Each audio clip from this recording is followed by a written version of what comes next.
Hello everyone, good afternoon all of you.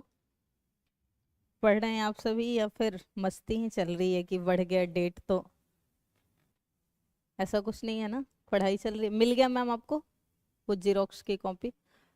Sir Sunny को बोलिएगा वो दो, एक आप भी न्यू आई है ना, आपको भी नहीं मिला है? 4 जीरोक्स करवा के रखेगा। उसे कल ही बोल के गई थी कि 4 करके रखना। किसे नहीं मिला है? आप उस दिन नहीं थे? ओके।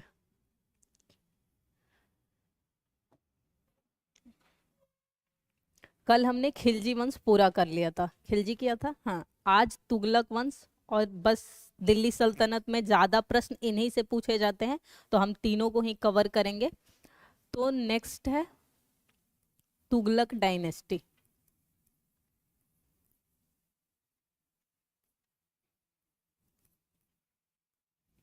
इसमें मुख्यतः जो प्रश्न पूछे जाएंगे आपके तीन ही शासकों से, गयासुद्दीन, मोहम्मद बिन और फिरोज शाह तुगलक। तीनों के किए गए कार्य काफी महत्वपूर्ण है। उसके बाद के जो शासक रहे, यानी कि फिरोज शाह तुगलक के पश्चात 4 शासक बने थे, जिनमें से एक जिसके समय तैमूरलंग ने आक्रमण किया था, वो उससे प्रश्न पूछा जाता है, बाकी से प्रश्न नहीं पूछा जाएगा। तो हमें पढ़ना जो है उसमें पहला गयासुद्दीन तुगलक को, जो कौन था? संस्थापक था। दूसरा हमें पढ़ना है मोहम्मद बिन तुगलक।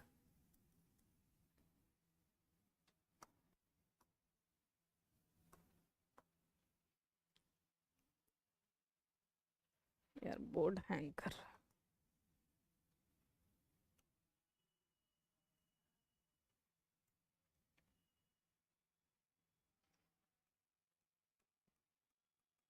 हमारी दिमाग की तरह ये भी बेचारा हैंग हो जाता है। और उसके बाद नेक्स्ट कौन था? फिरोज शाह तुगलक।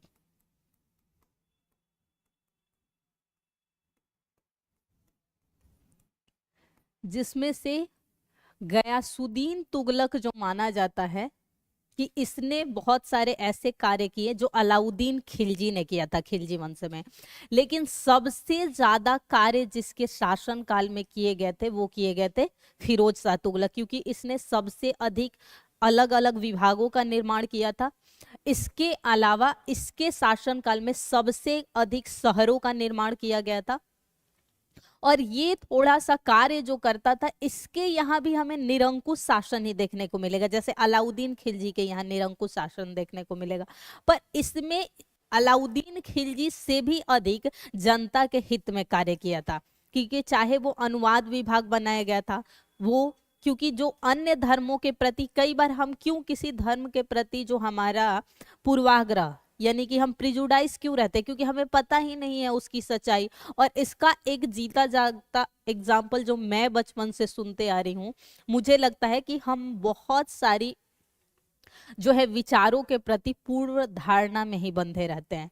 जैसे मैं जहाँ से हूँ वहाँ हमारे आसपास मुसलमान वर्ग नहीं है, मतलब आसपास, और ना ही ब्राह्मण वर्ग है, दोनों नहीं है। तो मुसलमानों के लिए जैसे कि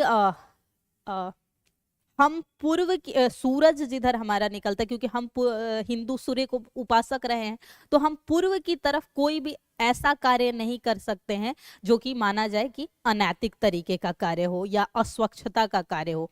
ठीक वैसा ही कार्य मुसलमान पश्चिम की तरह नहीं करते। तो बचपन में जो मुझे बताया गया, मतलब सुनी सुनाई बातों से, कि जो मुसलमान होते हैं वो हमारा अपोजिट करते हैं, इसलिए ऐसा करते हैं क्योंकि हम पूर्व की तरफ ऐसे कार्य नहीं करते हैं। तो ये क्या हुआ, मेरी पूर्व धारणा बन गई कि मुसलमान हमारे अपोजिट करेंगे। जबकि जब मैं पढ़ी, जब मेरे को एजुकेशन सही मिला, तो मुझे पता चली कि सच्चाई ये नहीं है। मक्का मदीना की वजह से वो लोग पश्चिम को मानते हैं और हम लोग सूर्य के, क्योंकि उगता सूर्य पूरब से है तो हम इसे मानते हैं। तो ऐसे ही बहुत सारी जो बातें हैं हम सिर्फ पूर्वाग्रहों से ग्रसित होकर मान लेते हैं, किसी जाति के प्रति भी।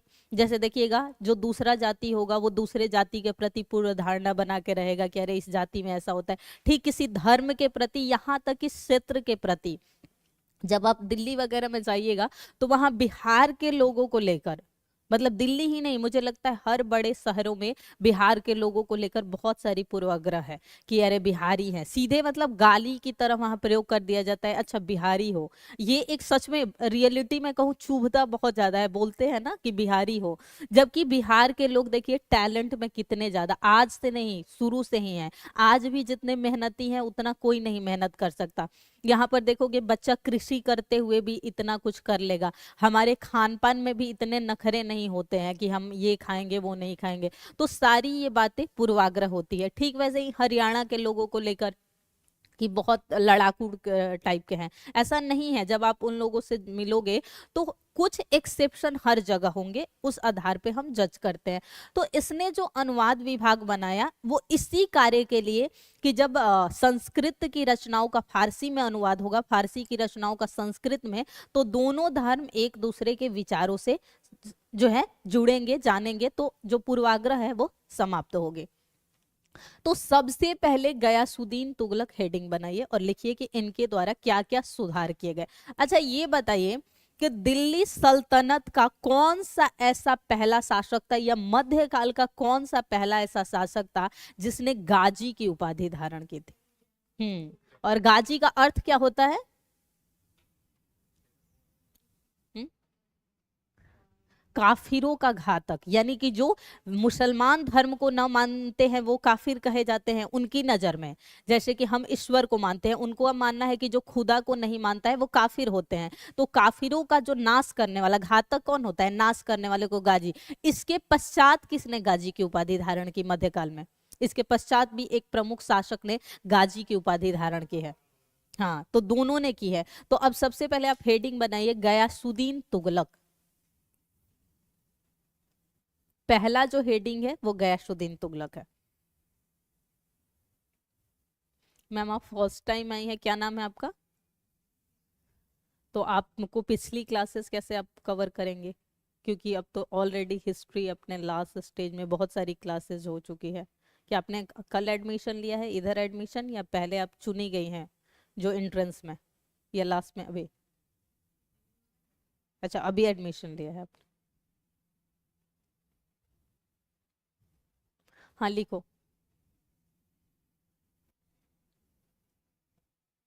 पहला लिखो। यह गाजी मलिक के,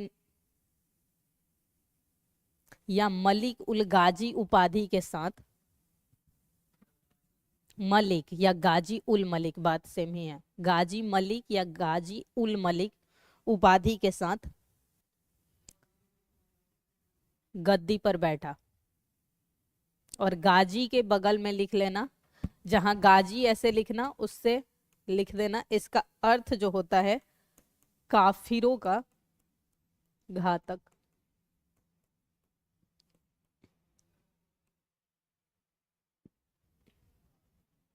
काफिर वही तो बताया, जो इस्लाम धर्म को नहीं मानेंगे उन्हें काफिर कहा, जो खुदा को जो नहीं मानते हैं उन्हें काफिर कहा जाता है। अच्छा काफिरो हो जा रहा है ना, तो ये ऐसे हो जाएगा, छोटा हो जाता है जब बहुवचन। नेक्स्ट लिखो।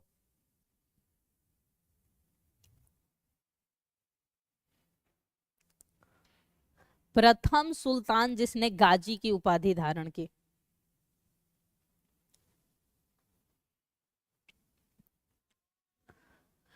तुगलकाबाद शहर की स्थापना, तुगलकाबाद शहर की स्थापना। और एक नेक्स्ट पॉइंट लिखना, वास्तुकला में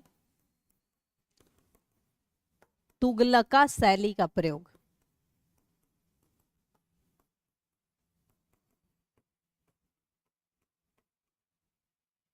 वास्तुकला में तुगलका शैली का प्रयोग।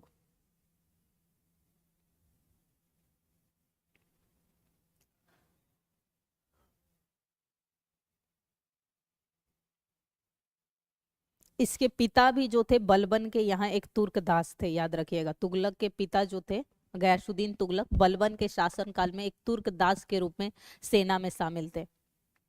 तो सबसे जहां यहाँ हमें ध्यान जो बात रखनी है वो ये कि इसके शासन काल में कौन कौन से प्रमुख सैन्य अभियान हुए, क्योंकि आपको पता है कि जब ये बंगाल से लौट रहा था तो बिहार पर इसने मिथिला के जो राजा हरिदेव थे उनके तिरहुत क्षेत्र, जो कि वर्तमान का चंपारण वगैरह आसपास सीतामढ़ी का क्षेत्र आता है, उस पे कब्जा किया था। और वहीं से फिर जब दिल्ली जा रहा था तो इसके पुत्र ने जो लकड़ी का घर बनाया था उसी के अंदर ये दबकर मर गया था, जिसमें कहीं ना कहीं ये भी कहा जाता है कि जौना खान ने उत्तराधिकार के लिए वो जानबूझकर किया था, बट इस बात को प्रूव नहीं किया गया है। तो लिखिए सैन्य अभियान, यानी कि इसके शासनकाल में जो सैन्य अभियान हुए। पहला सैन्य अभियान लिखिए वारंगल पर आक्रमण। लेकिन याद रखिए वारंगल पर 2 बार आक्रमण किए गए हैं इसके शासनकाल में। नेतृत्व किसने किया है? जौना खां। कौन था जौना खां? मोहम्मद बिन तुगलक। तो इसके पुत्र जौना खां के नेतृत्व में वारंगल में 2 आक्रमण हुए और उस समय वहां का शासक कौन था वारंगल का? प्रताप रुद्रदेव।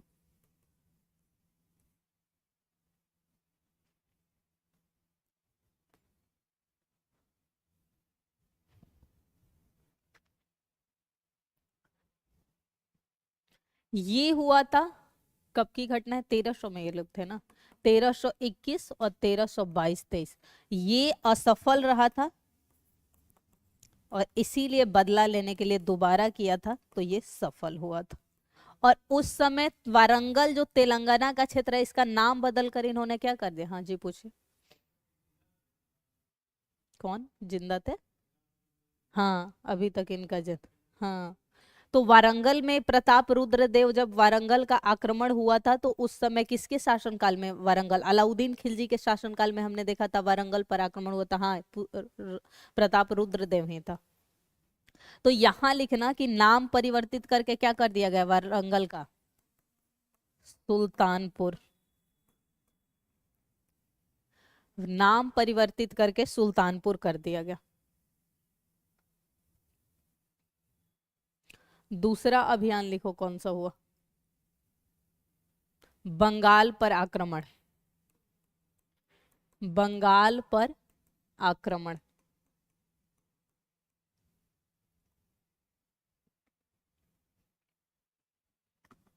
कब हुआ था बंगाल का आक्रमण?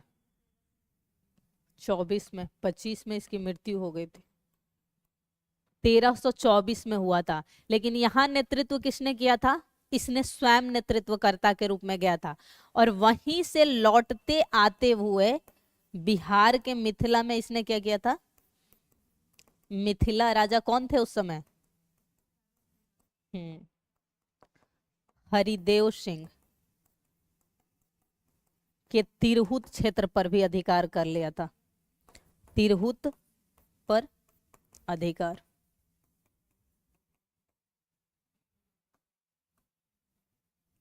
लिखो तिरहुत पर अधिकार। इसी अभियान के पश्चात ये कहां जा रहा था? दिल्ली। और उसी समय इसने निजामुद्दीन औलिया को संदेश भिजवाया था कि मेरे दिल्ली आने से पहले तुम दिल्ली छोड़कर चले जाना। लेकिन उसने कहा था कि हुनूज दिल्ली दुरुस्त, अभी दिल्ली दूर है।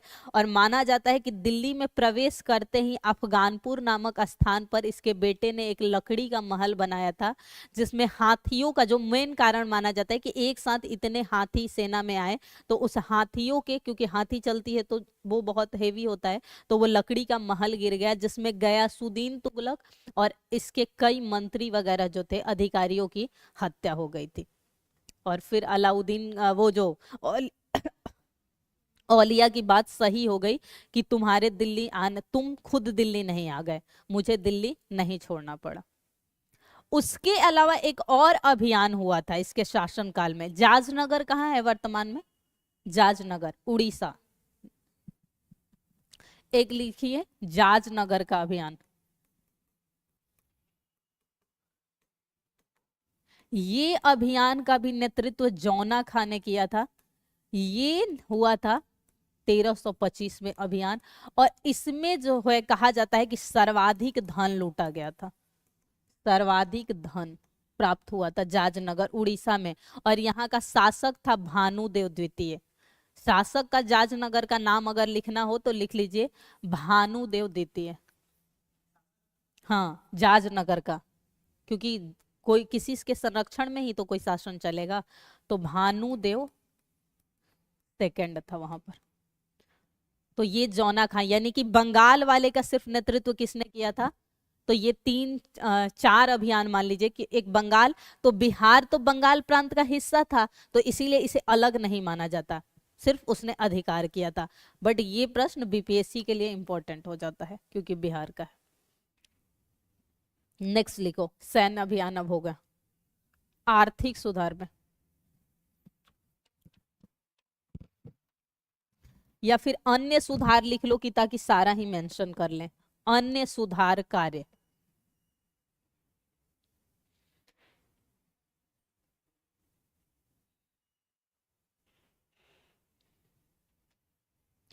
मध्यकाल का पहला शासक जिसने नहरों का निर्माण किया, क्योंकि प्राचीन समय काल में नहरों का निर्माण किया गया है, तो मध्यकाल में पहला। अब लिखना, अन्य सुधार में लिखो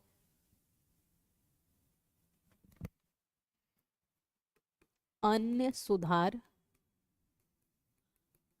पहला पॉइंट लिखो, मध्यकाल का पहला शासक जिसने नहरों का निर्माण करवाया।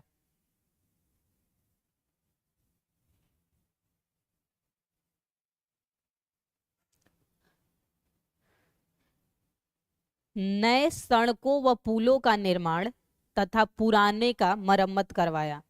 नए सड़कों व पुलों का निर्माण तथा पुराने का मरम्मत करवाया।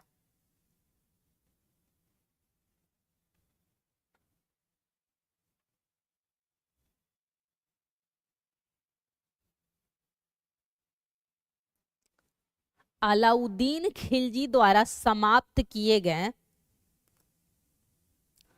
अलाउद्दीन खिलजी द्वारा समाप्त किए गए खूत, मुकदम और चौधरी के पद, खूत, मुकदम, चौधरी के पद पुनः लागू कर दिया। ये यानी अब यहाँ पर साधारण वर्ग जो है वसूली का कार्य नहीं करेगा, ये वर्ग करेंगे जो विशिष्ट होते थे। खूत, मुकदम और चौधरी के पद पुनः लागू कर दिया।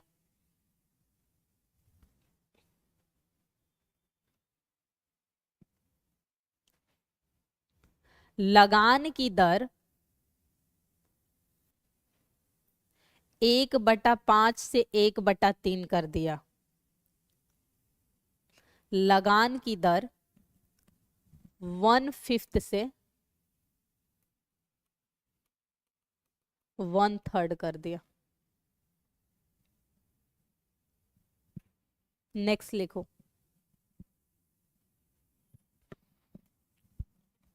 किसानों से, जो भी कृषक वर्ग होगा, किसानों से भूमि लगान के अलावा सभी प्रकार के कर समाप्त, जैसे कि घरी कर, चरी कर वगैरह लागू थे, तो ये अब कृषक नहीं देंगे। जो किसान होंगे सिर्फ और सिर्फ उत्पादन पे कर देंगे, जो अनाज उत्पादन करेंगे उनसे घरी कर, चरी, क्योंकि गैर हिंदुओं पर लागू था तो वो सारा, या किसी तरह का धार्मिक कर जो था जजिया वगैरह, वो किसानों से हटा दिया गया। नेक्स्ट लिखो, प्रथम सुल्तान जिसने ब्राह्मणों पर जजिया कर लगाया। प्रथम सुल्तान जिसने ब्राह्मणों पर जजिया कर लगाया।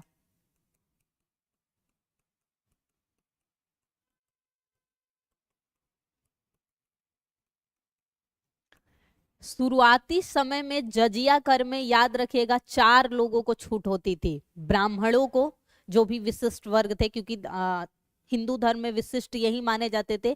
महिलाओं पे नहीं लगता था, बच्चों पे नहीं लगता था, जो नाबालिग था, और दिव्यांग लोगों पे नहीं लगता था। लेकिन ये पहला ऐसा शासक हुआ जिसने ब्राह्मणों पर लगाया, लेकिन इसने कृषकों पे हटा दिया। महिलाएं, दिव्यांग, बच्चे कभी भी नहीं जजिया कर लागू हुआ है, क्योंकि महिलाएं हमेशा माना जाता है अपने पति पर, उनके पास स्वयं की कोई संपत्ति नहीं होती तो वो कर जो है नहीं दे सकती। बच्चे अपने मदर फादर पे होते हैं वो, और दिव्यांग लोग, तो ऐसे लोगों को मुक्त रखा था। नेक्स्ट लिखो,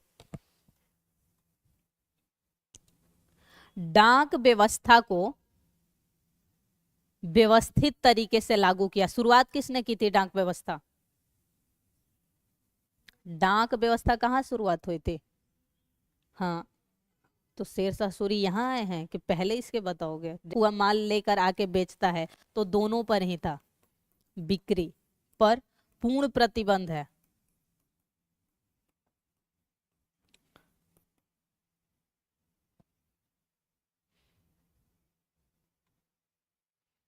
दाग एवं हुलिया प्रथा को व्यवस्थित तरीके से लागू, शुरुआत किसने की दाग एवं हुलिया? हाँ, तो लिखो दाग एवं हुलिया प्रथा को व्यवस्थित तरीके से।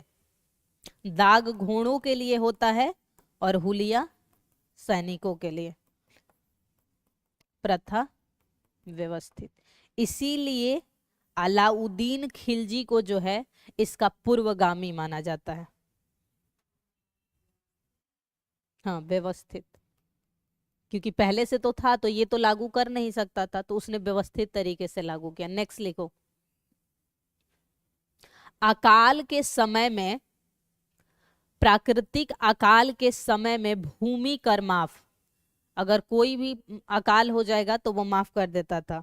और मॉडर्न हिस्ट्री में क्यों इसी बात को लेकर एक हुआ था घटना? क्योंकि वहां अकाल में मांगा गया था। हाँ, खेड़ा आंदोलन जो हुआ था इसी के लिए था ना, कि वहां नष्ट हो गया था ओला गिरने से, उसके बावजूद मांगा जा रहा था। गुजरात का खेड़ा आंदोलन। नेक्स्ट लिखो। इक्ता के राजस्व में, क्योंकि इक्ता प्रणाली किसने पुनः लागू कर दी थी?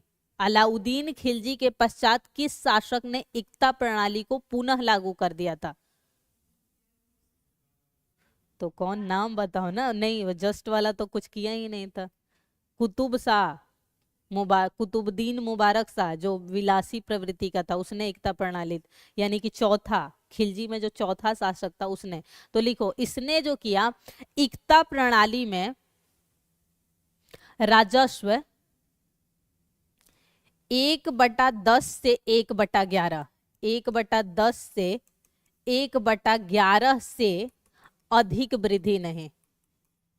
यानी कि हर साल इक्ता में तो वृद्धि की जाती थी, तो अब कह दिया कि एक साल में इतना ही। ये नहीं कि हर अपनी मनमानी से नहीं वृद्धि कर सकते। तो होता क्या था कि भूमि उत्पादन के आधार पर इक्तेदार जो होता था मनमानी करता था कृषकों से। इसने तय कर दिया कि इससे ज्यादा नहीं वृद्धि तुम कर सकते हो, 10 हिस्सा में से सिर्फ 1% बढ़ा सकते हो। नेक्स्ट लिखो।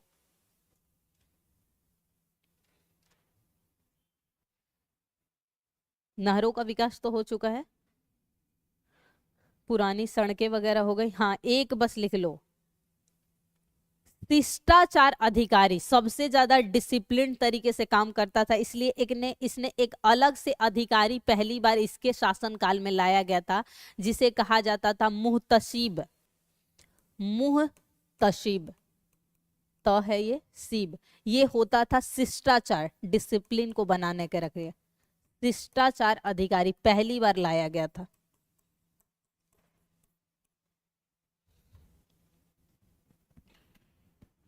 और डाक विभाग तो पता ही है, बलबन के उससे समय काल में गुप्तचर में जो था, वहीं इसके यहाँ डाक विभाग था। गुप्तचर कौन सा होता था?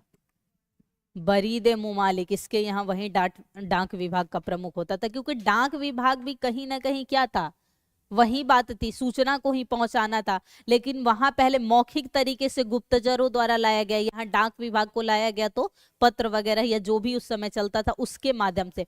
इसने यहाँ तक भी किया था कि आसानी से सूचना पहुंचे। हर माना जाता है कि 3 से 4 मील बाद जो है ये घोड़ों पर तैनात अधिकारी रखता था, और जितनी जल्दी हो सके सूचनाओं को शासक तक पहुंचाया जाता था। नेक्स्ट लिखो। गयासुद्दीन मोहम्मद बिन तुगलक।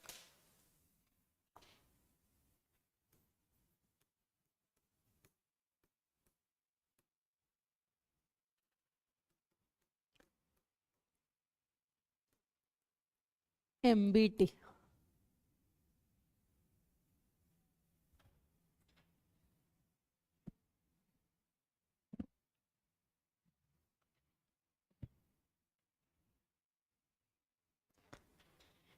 इसे उलुग खां की उपाधि दी गई थी, लेकिन किसने दी थी?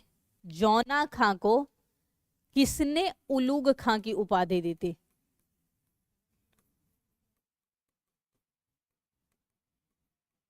लिखिए, इसके पिता द्वारा ही दिया गया था। इसके पिता द्वारा उलुग खां की उपाधि, क्योंकि ये जौना खां नाम था। वास्तविक नाम पूछा जाए तो जौना खां राजगद्दी पर मोहम्मद बिन तुगलक के नाम से बैठा था। इसके पिता ने इसे उलुग खां की उपाधि दी थी।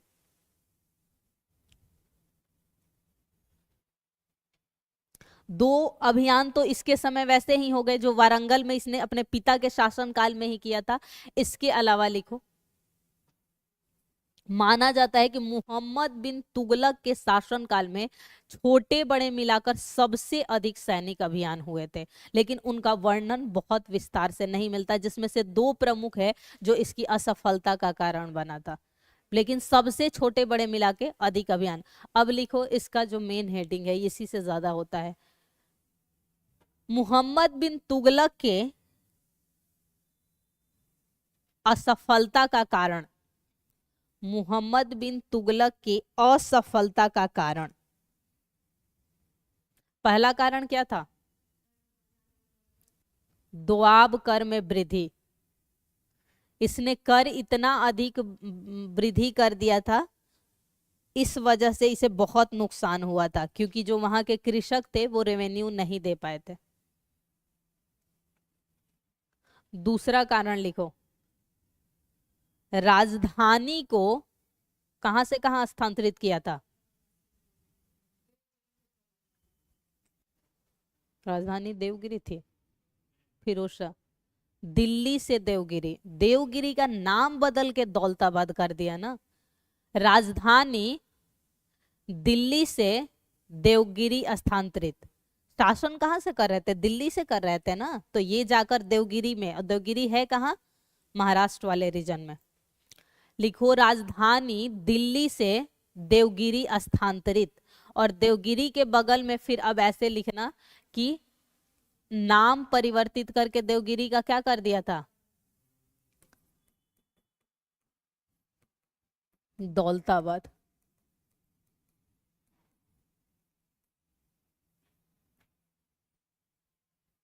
नेक्स्ट लिखो, तीसरा कारण, सांकेतिक मुद्रा का प्रचलन।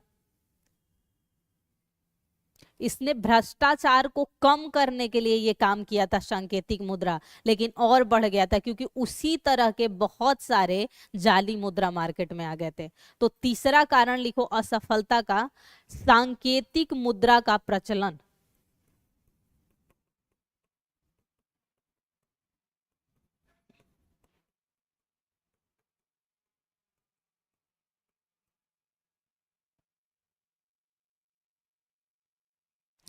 चौथा लिखो, खुरासान पर आक्रमण। मैम फोन साइलेंट कर लीजिए। खुरासान पर आक्रमण।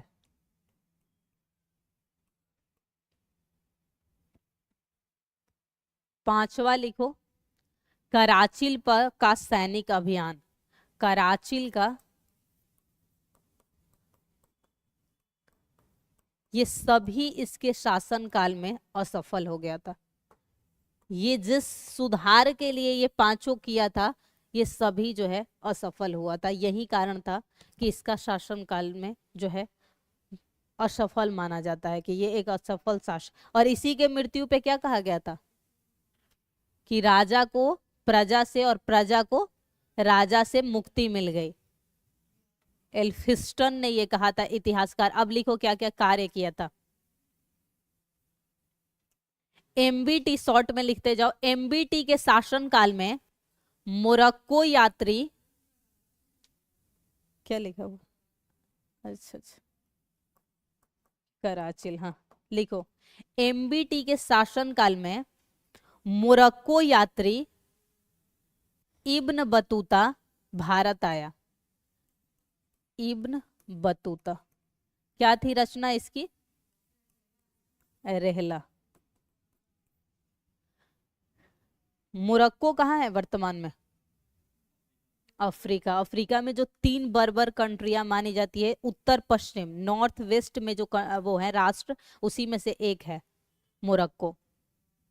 मोरक्को, अल्जीरिया और ट्यूनीसिया सबसे आपको दिखेगा नॉर्थ वेस्ट में। हाँ हाँ, नॉर्थ वेस्ट में। हाँ हाँ, सहारा उससे नीचे का एरिया हो जाता है। वो जो ऐसे गया है, ऐसे है ना अफ्रीका, ये वाला पार्ट है जहाँ सबसे बड़ी यहाँ की कौन सी है पर्वत, कौन सी यहाँ पर पर्वत है, चोटी। हाँ, नेक्स्ट लिखो, इसे दिल्ली का काजी नियुक्त किया। काजी का काम क्या होता था? हाँ, न्याय से रिलेटेड कार्यों के लिए काजी होता था। तो लिखो दिल्ली का काजी नियुक्त किया। और दूसरा लिखो क्या किया था? चीन में राजदूत बनाकर भेजा था, यानी जो एम्बेसडर होते हैं, चीन का राजदूत बनाकर भेजा।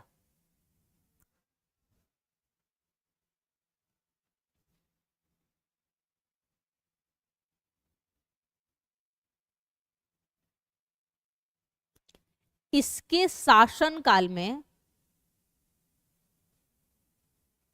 इसके शासनकाल में तुगलक साम्राज्य 23 प्रांतों में विभाजित था। प्रांत कौन होते थे?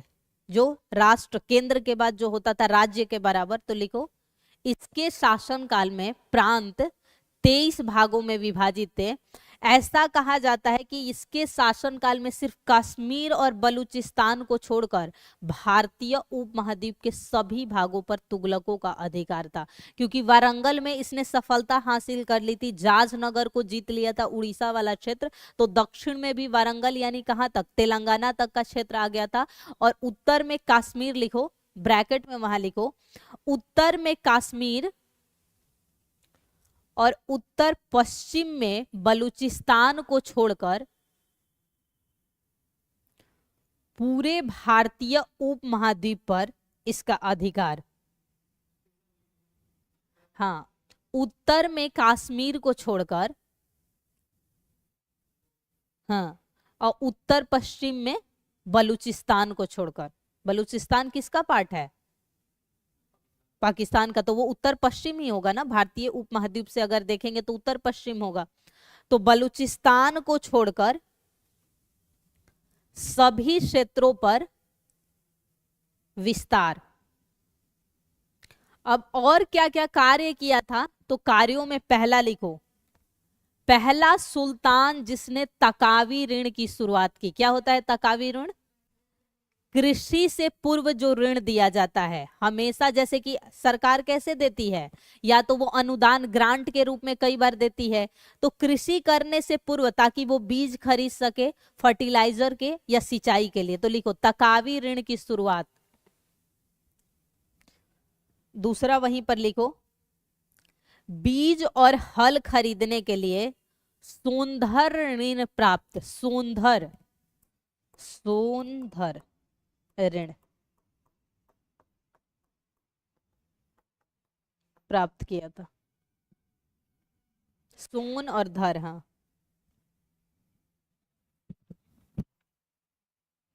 उसके बाद लिखो, कृषि सुधार के लिए, कृषि क्षेत्रों में सुधार के लिए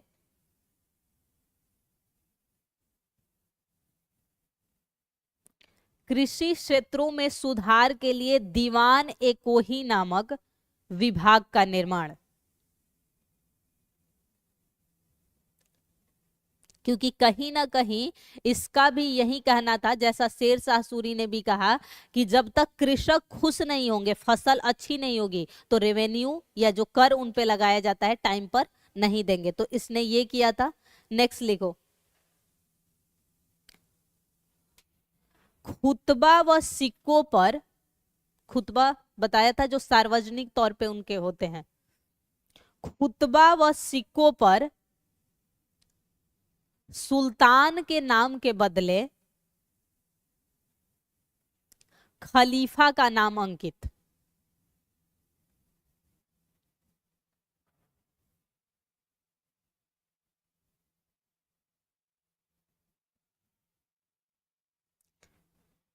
सिंचाई व्यवस्था को सुचारू करने के लिए कुएं का निर्माण, इसने नहरों का नहीं निर्माण किया है, जबकि इससे पूर्व और इसके पश्चात दोनों ने सिंचाई के लिए नहरों का निर्माण किया था, इसने कुआं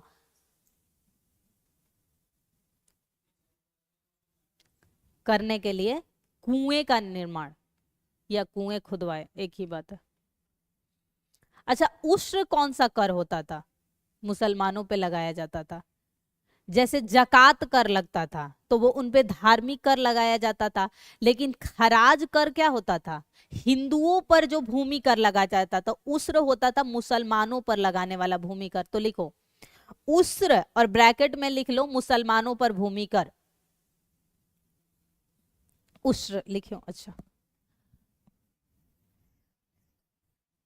उश्र, श्र शब्द लिखना है, श्रमिक, उश्र।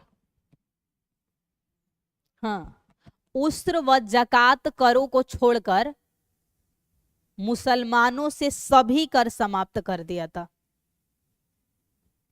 उस्र उनको भूमि कर होता है और जकात मुसलमानों पे लगाया जाने वाला धार्मिक कर होता है। याद रखिएगा, हिंदुओं पे जो दो कर लगाए जाते हैं उनमें जजिया धार्मिक कर और खराज भूमि कर लगाया जाता है। मुसलमानों पे उस्र भूमि कर लगाया जाता है और जकात धार्मिक कर लगाया जाता है। तो उसको समाप्त कर दिया।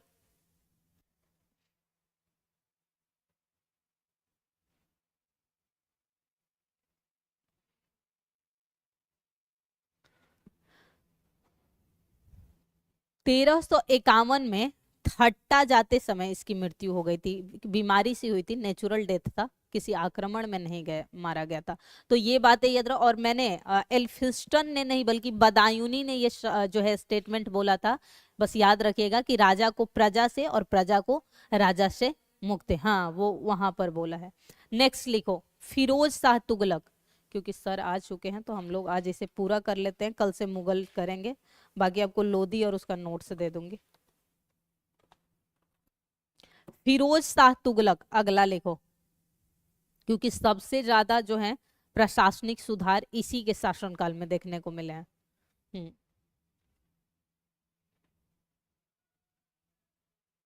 इसके बारे में पहला स्टेटमेंट लिखो, भारत का पहला कल्याणकारी निरंकुश शासक। पहला निरंकुश शासक कौन था मध्यकाल में? मध्यकाल में शुरू में कौन होगा? अलाउद्दीन था ना पहला। लेकिन कल्याणकारी यानी जनता के हित में जो कार्य करता था।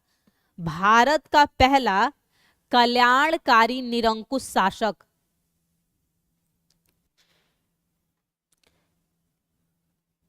दूसरा, सल्तनत युग का अकबर इसे कहा जाता है। लिख लीजिए, सल्तनत युग का अकबर। और ये कहा था एल्फिंस्टन ने। मैं लिख दे रही हूं, ऐसे होता है, एल्फिंस्टन, याद रखें। एल्फिंस्टन ने कहा था सल्तनत युग का अकबर या सल्तनत काल का। अब लिखो इसने क्या क्या काम किया सारा। क्योंकि जैसे ही मोहम्मद बिन तुगलक आया था, सांकेतिक मुद्रा लाया था, तो क्या हुआ था? राजकीय कोष खाली हो चुका था, क्योंकि भ्रष्टाचार बढ़ गए थे और वैसे नकली मार्केट में आ गए थे। तो जो राजकोष खाली हो चुका था, राजकीय राजकोष, तो इसने सबसे पहला, क्योंकि जब मान लो किसी व्यक्ति के पास पैसा ही नहीं होगा तो विकास का कार्य नहीं होगा, तो सबसे पहला जो इसने कार्य किया था, रिक्त राजकीय कोष को, लिखो, रिक्त राजकीय कोष को भरा सबसे, ताकि जैसे ही पैसा आएगा तो वो बाकी जो है प्रशासनिक हो चाहे वो आर्थिक सुधार के कार्य हो वो कर सकता है। नेक्स्ट लिखो, व्यापार और वाणिज्य में उन्नति। क्योंकि जब व्यापार को बढ़ावा देगा तो व्यापार वगैरह पे भी कर लगाए जाते हैं हमेशा, तो सरकार को कहां से जो रेवेन्यू इन्हीं सब से आता है। तो इसने भी किया व्यापार व वाणिज्य में उन्नति, ट्रेड एवं कॉमर्स, व्यापार व वाणिज्य, इसमें जो है उन्नति। नेक्स्ट लिखो, बड़े पैमाने पर नहरों का निर्माण, बड़े पैमाने पर नहरों का निर्माण और उसी के ब्रैकेट में लिख दो एक नया कर लगाया था, वो क्या कहलाता था? हक ए सर्ब। वहां लिख दो नामक नया कर। हक एवं ए सर्ब नामक नया कर लगाया। शरीयत को आधार मानते हुए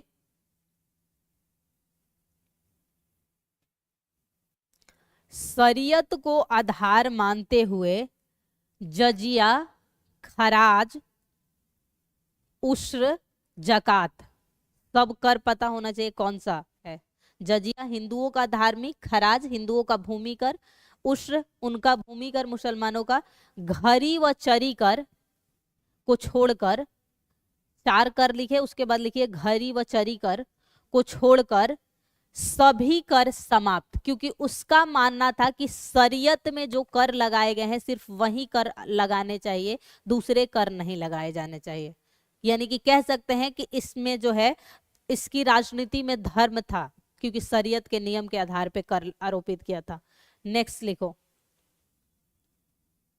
भू राजस्व इसने फिर क्या कर दिया था? उसके समय क्या हुआ था? 1/5 से 1/3 हुआ था। इसने लिखो भू कर को उल्टा कर दिया, 1/3 से 1/5 कर दिया। भू कर को या भूमि कर को 1/3 से 1/5 कर दिया। पहले क्या कर दिया गया था? 1/3 से 1/5 था, सॉरी 1/5 से 3। अब इसने उल्टा कर दिया, यानी 20% ही कर लेता था। नेक्स्ट लिखो, किसानों का ऋण माफ किस स्थिति में करेगा? अकाल की स्थिति में। किसानों का ऋण माफ अकाल की स्थिति में।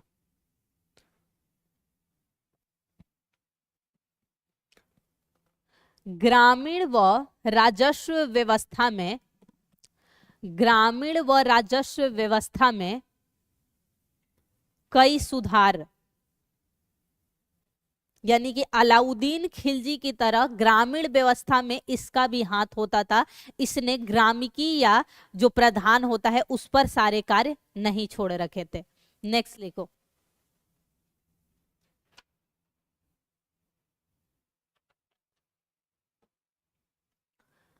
फलों के बाग लगाएं। ये प्रश्न पूछा भी गया, अब खैर अब तो ऐसे नहीं प्रश्न पूछे जाते हैं। फलों के बाग लगवाएं।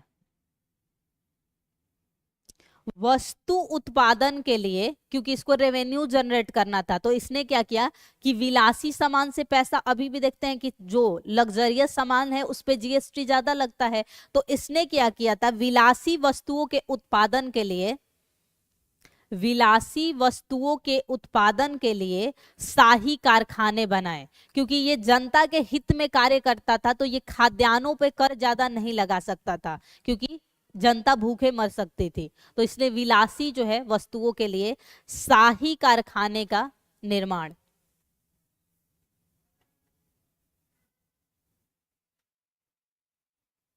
इसके शासनकाल में बंगाल दिल्ली सल्तनत का हिस्सा, याद रखिएगा कि जब उसके समय आक्रमण हुआ था तो हिस्सा नहीं बन पाया था। इसके शासनकाल में बंगाल दिल्ली सल्तनत का हिस्सा, यानी कि उनके अधीन आ गया था, वो साम्राज्य विस्तार कर लिया था। यहां लिखो, इसके शासनकाल में पुनः जाज नगर पर आक्रमण। इससे पूर्व किसके शासनकाल में हुआ था? गयासुद्दीन जौना खान ने जो किया था। तो लिखो यहां पर, इसके शासनकाल में पुनः जाज नगर पर आक्रमण, और इसी समय जगन्नाथ मंदिर को नष्ट किया गया। लिख लो वहां ब्रैकेट में, बहुत धन लूटा गया था, जगन्नाथ मंदिर को नष्ट, नाथ मंदिर को नष्ट कर दिया गया था। अब लिखो प्रमुख विभाग इसने जो जो बनवाए, हेडिंग लिख लो प्रमुख विभाग।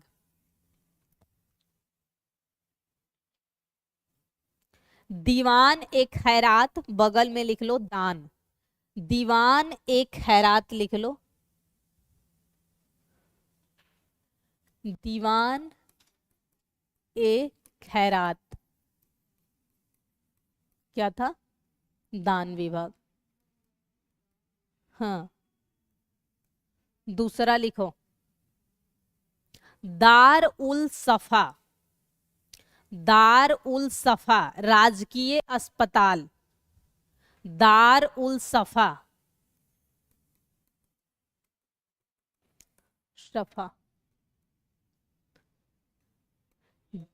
हाँ अस्पतालों के, दार दवा से ऐसे लगा सकते हैं, दारुल सफा।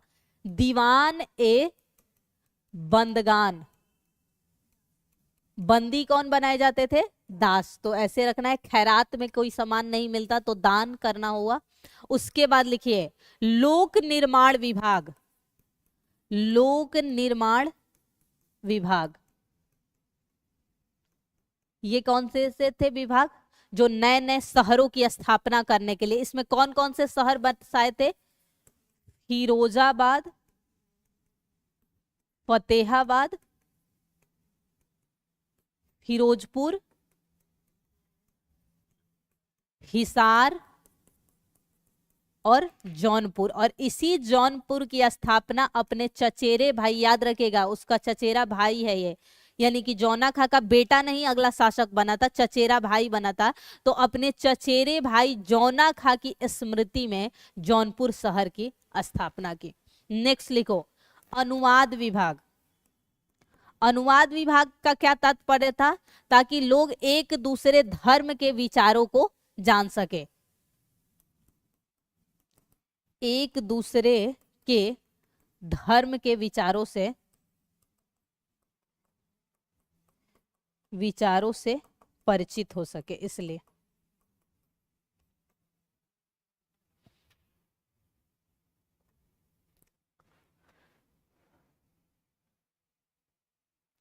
दफ्तर ए रोजगार, दफ्तर ए रोजगार ये किस लिए होता था? बेरोजगारों के लिए।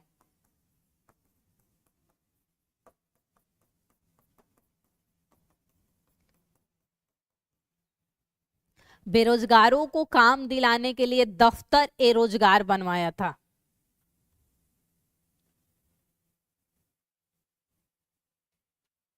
अब लिखो अन्य संबंधित तथ्य। तथ्य मतलब क्या होता है? फैक्ट। अन्य संबंधित तथ्य जो है हेडिंग बना लो कि जो और कुछ बचा है उसे हम लोग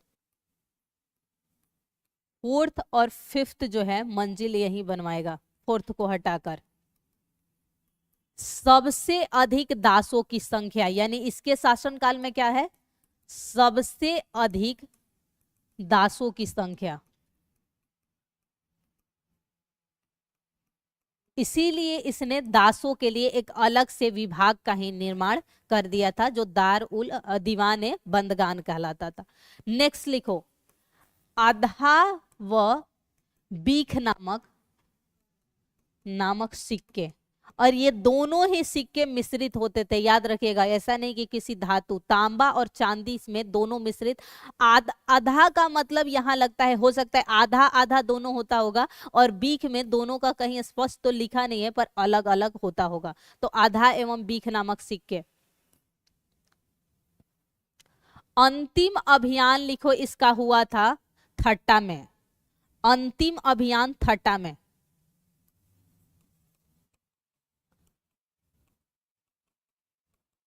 थट्टा, थट्टा कहाँ है? सिंध क्षेत्र जो है, सिंध प्रांत में। नेक्स्ट लिखो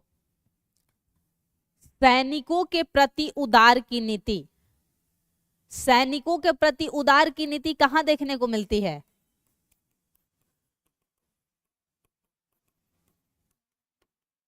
नहीं, इसी में कैसे पता चलता है?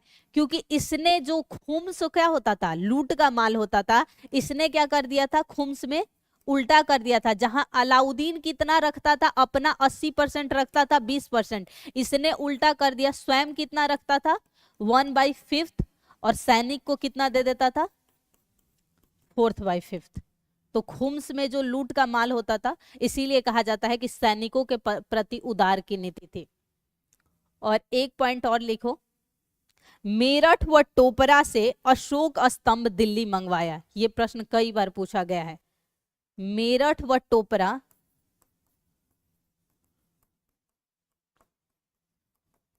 अशोक स्तंभ, क्योंकि सात ही महत्वपूर्ण उसके जो बृहत स्तंभ है सात ही माने जाते हैं अशोक में, तो लिखो मेरठ व टोपरा से अशोक स्तंभ दिल्ली।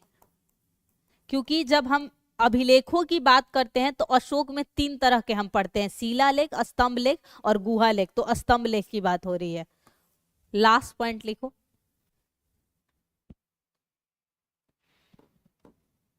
मृत्यु 1388।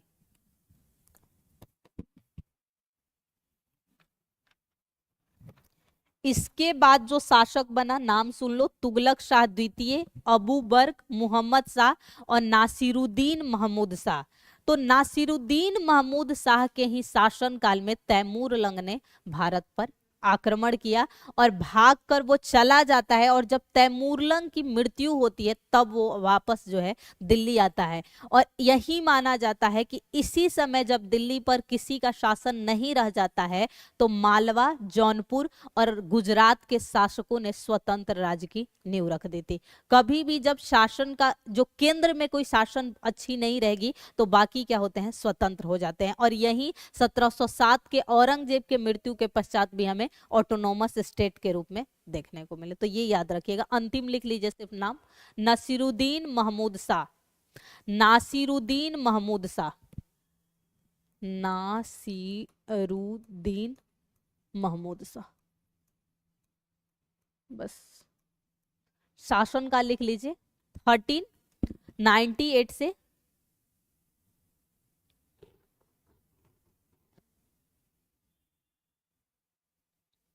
कब तक शासन रहा था तुगलकों का, 14 तक। और इसी के समय लिख लीजिएगा तैमूरलंग का आक्रमण हुआ था। हाँ, बस कट कर देना।